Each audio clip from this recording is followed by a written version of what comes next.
Salve, salve, galera dos segundos anos do Incomar, tudo certo com vocês? Thiago falando com vocês aqui, ó, com grande saudade.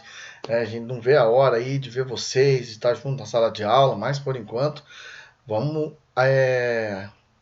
atender aí as recomendações da OMS, do Ministério da Saúde, enfim, vamos ficar em casa, que por enquanto é a melhor maneira da gente se cuidar em relação aí à Covid-19, beleza?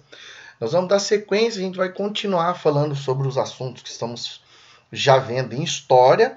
E aí, o que a gente vai falar? Nós vamos falar hoje no Congresso de Viena. O que foi esse Congresso de Viena? Então, assim, ó, depois que acontece a Revolução Francesa, depois que a gente vê a Revolução Francesa acontecendo, nós percebemos que Napoleão Bonaparte é preso, e depois que ele foi preso, a gente acaba vendo que há toda uma necessidade de se rearticular, da França se reorganizar em relação principalmente, claro, principalmente em relação a o que vai ser dos territórios, da política, da economia. Hoje o nosso assunto é basicamente falar sobre essa parte aí, ó, relacionada à política, beleza? Então acompanha aí, ó. Quando a gente fala em Congresso de Viena, nós temos duas situações. A primeira é a seguinte: foi uma contra-revolução ou não? Então, para aqueles que defendem que foi uma contra-revolução, sim, foi uma contra-revolução. Então, beleza. Eles vão defender basicamente três princípios: o princípio de legitimidade, o princípio do equilíbrio e o princípio da Santa Aliança, do jeitinho que você está vendo aí no slide, tá? O que é esse princípio de legitimidade? É principalmente defender a restauração das monarquias. Então, tem lá, cada país tinha lá o seu rei, então é fazer esse rei voltar, ou pelo menos quem fosse o herdeiro voltar a governar, e restabelecer tudo que existia antes da Revolução Francesa, do jeitinho que tinha acontecido, do jeito que estava acontecendo aí, antes do Napoleão Bonaparte fazer e acontecer. O segundo princípio é o do equilíbrio. Então, principalmente aí tentar restabelecer as fronteiras, e aí, é claro, tudo que tinha antes de Napoleão Bonaparte bagunçar tudo aí, vamos restabelecer, vamos fazer então tudo ficar do jeito que estava, todas as fronteiras. E aí, tentando evitar um país maior do que o outro, então vamos reorganizar essa divisão do território aí. Por exemplo, a Dinamarca acabou recebendo 2 ducados que pertenciam aí à Alemanha. Isso aí mais para frente vai dar trabalho, hein? Vai ser assunto para uma próxima aula. Esses 2 ducados, Holstein e Schleswig, olha o nome deles aí, alemão puro, tá? Eles acabaram pertencendo à Dinamarca, o que era, que vai ser a Alemanha, acabou perdendo esses territórios, e aí você vê esses 2 territórios fazendo parte da Dinamarca. Para quê? Para tentar evitar o crescimento maior. E o terceiro princípio é o da Santa Aliança. O que é a Santa Aliança? A Santa Aliança vai ser esse grupo de países liderados por quem? Principalmente a Áustria, Prússia e Rússia. Por que é Santa Aliança? Porque conseguiu reunir países de diferentes religiosidades. Por exemplo, a Áustria é um país católico, a Prússia é um país protestante, a Rússia é um país ortodoxo, católico ortodoxo. Então, por isso o nome Santa Aliança. O que eles vão defender? Eles vão defender a recolonização do continente americano. Com todos aqueles princípios que estão antes ali, legitimidade e equilíbrio, certo? Só que o que vai acontecer? No caso aqui da América, os países vão acabar lutando contra isso, e principalmente os Estados Unidos, que vai criar lá uma política chamada Doutrina Monroe, que vai falar, aqui não tem que ter nenhum país, não tem que ter ninguém enchendo o saco aqui não, tá? Aqui quem vai ficar governando é só os Estados Unidos, tá? Ou pelo menos é aquilo que a gente acredita que vai depois ser a grandiosa potência norte-americana, porque não queria que nenhum país europeu tivesse aí o domínio que os países europeus tinham antes. Então não vai ser não, tá? Vai ser os Estados Unidos que vai dominar esse cenário, A ideia era os Estados Unidos fazer de conta que os países aqui eram livres, mas não é isso aí não, tá?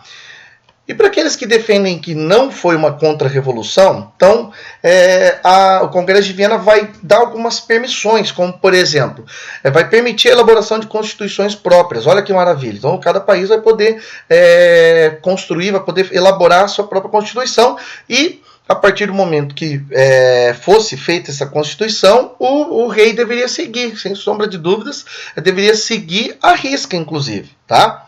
Outra coisa, a permissão para que fossem eleitas câmaras principalmente com representantes do povo, onde o objetivo aí é com que essas câmeras trabalhassem com a tributação, com a arrecadação de impostos, com orçamento. Então, isso tem que ser feito com...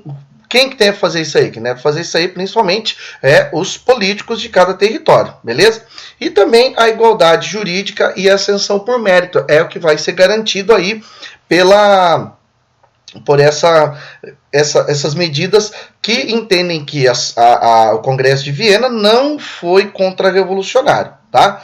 Tudo isso aí significa o quê? Realizar concessões ao pensamento iluminista. Então a gente sabe que o iluminismo é aquele modelo filosófico, uma política filosófica que vem aí no século XVIII, vem influenciando muitos movimentos. Não foi à toa, é claro que influenciou inclusive a Revolução Francesa, e por isso vai acabar fazendo com que, inclusive, esses países relacionados aí à Revolução Liberal, como, por exemplo, os Estados Unidos, e até, de certa maneira, vai chegar no Brasil essas ideias aí, acabar se fortalecendo com o iluminismo.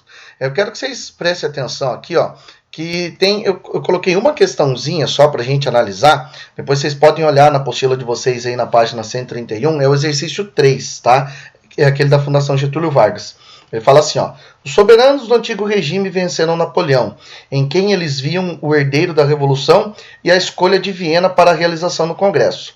Para a sede dos representantes de todos os estados é simbólica, pois Viena era uma das únicas cidades que não haviam sido sacudidas pela Revolução, e a dinastia dos Habsburgos era o símbolo da ordem tradicional da contra-reforma do antigo regime.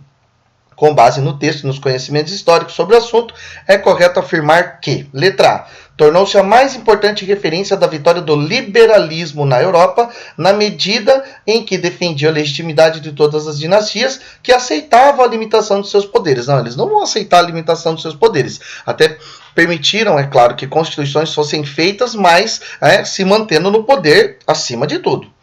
Por isso que a letra A não serve para nós. A letra A está errada. Letra B. Países como a Inglaterra, Portugal e Espanha, os mais prejudicados com o expansionismo napoleônico, defendiam que a França deveria tornar-se republicana com o intuito de evitar novos surtos revolucionários. Não. A ideia é fazer voltar. A ideia aqui é bem simples, tá? Tem que voltar ao Estado absolutista, tá? Continuando lá, letra C. Foi orientado, entre outros, pelo princípio do equilíbrio europeu, que determinava a volta ao poder das antigas dinastias reinantes no período pré-revolucionário, além do recebimento de volta dos territórios que possuíam em 1789. Essa letra C aí é que é a correta para nós. Beleza? Pessoal, tudo de bom para vocês. Qualquer dúvida, chama lá no WhatsApp. Se alguém tiver alguma dúvida, estamos lá no grupo do WhatsApp. Depois dê o seu like aí nesse canal, se inscreva e valeu, até mais.